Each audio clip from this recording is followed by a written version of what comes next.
Now, where does all that borrowed money go? A huge chunk of it flows into what we call the military-industrial complex.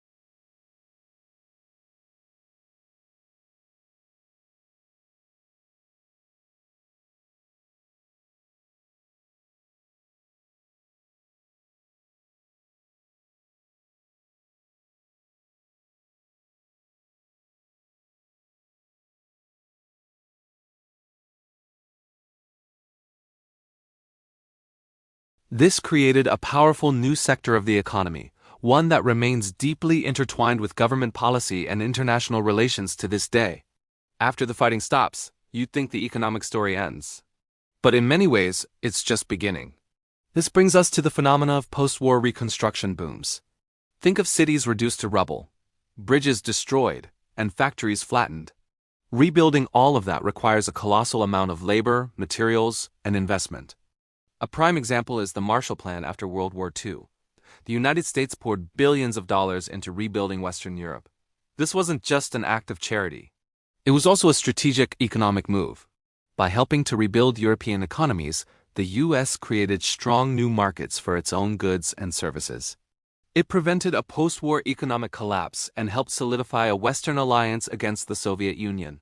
This massive reconstruction effort led to what's best known in Germany as the Wirtschaftswunder or economic miracle, and similar booms across Europe. Japan, despite being on the losing side, also experienced an incredible economic resurgence, fueled initially by U.S. aid and later by its own focus on manufacturing and export. These post-war booms demonstrate a strange paradox. The immense destruction of war can pave the way for a period of unprecedented economic growth and modernization. However, it's crucial to remember that in war, the economic outcomes are never equal. There are always clear winners and losers. The winners are often the nations that are geographically distant from the main conflict but act as the primary suppliers. The United States in both World War I and World War II is the classic example. While Europe and Asia were devastated, the U.S. mainland was untouched. Its factories worked overtime to supply the Allies, and by the end of World War II, America held a dominant position in the global economy. Its industrial base was unparalleled, and the U.S. dollar replaced the British pound as the world's primary reserve currency. On the flip side, the losers are the countries where the fighting actually takes place. They suffer not only the immense loss of human life, but also the destruction of their infrastructure, capital, and workforce. Their economies can be set back for decades.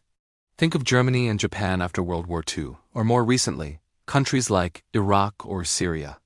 The road to recovery is long, painful, and often dependent on the goodwill and strategic interests of the very nations that may have been their adversaries.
And other pollutants, rendering vast areas of land unusable for agriculture or development for years.